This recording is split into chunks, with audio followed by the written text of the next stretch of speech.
ભ્રષ્ટાચારી બાબુઓ સામે હવે ધારાસભ્ય મેદાને ઉતર્યા છે। એમએલએ વિજય પટેલે ફરિયાદને લઈ કોન્ટ્રાક્ટરને ખખડાવ્યા છે।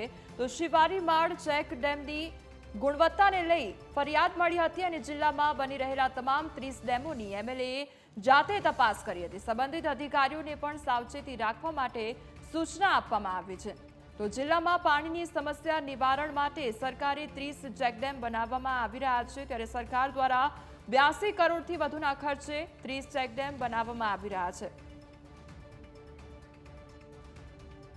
આ ડાંગ જિલ્લાની અંદર જેટલા પણ 30 જેટલા ડેમોનું નિર્માણ થયું છે ત્યાં અમે જાતે જઈને જાત મુલાકાત કરીને ત્યાં દરેક અમારા જે કોન્ટ્રાક્ટર મિત્રો છે અને અમારા વિભાગના જે અધિકારીઓ છે એમને પણ અમે સ્ટ્રિક્ટલી સૂચના આપી છે કે કામકાજ ડાંગની અંદર સારું થવું જોઈએ। જે અમારી આશા અને અપેક્ષા છે અને ગુજરાત સરકારની પણ આશા અપેક્ષા છે કે જે હેતુ માટે આ ડેમનું નિર્માણ કરવા માટે જે 82 કરોડ જેટલી માતબર રકમ જ્યારે ડાંગમાં ફાળવણી કરી હોય તો એ હેતુ બર આવે એના માટે સારું કામ થવું જોઈએ। એના માટે અમે અહીંયા વિઝિટમાં આવ્યા છે અને અમે સ્ટ્રિક્ટલી સૂચના આપી છે કે એસ્ટિમેટ મુજબ સારું એવું ક્વોલિટીમાં કામ કરજો, એવી રીતે અમે અહીંયા સૂચના પણ આપી છે।